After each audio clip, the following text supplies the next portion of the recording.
ప్రతి మనిషికి బాధలు కష్టాలు ఉన్నాయి. కష్టాలను అధిగమించి చిరునవ్వుతో బ్రతికేవారే మనుషులు.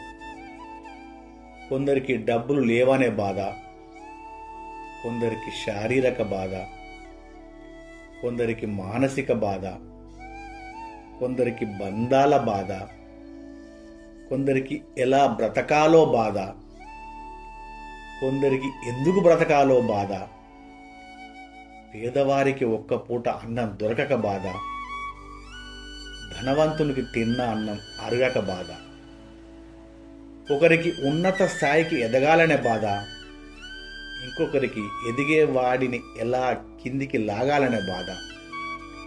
ప్రతి మనిషి ఏదో ఒక బాధతోనే బ్రతుకుతున్నారు. బాధలను తట్టుకొని నిలబడ్డ వాళ్ళే మంచిగా బ్రతుకుతున్నారు. బాధలకు కుంగిపోయిన వాళ్ళు బ్రతకలేక చస్తున్నారు. మరి మీరు నిలబడి మనిషిగా బతుకుతారా, కృంగిపోయి బతకలేక చస్తారా? నిర్ణయం మీదే.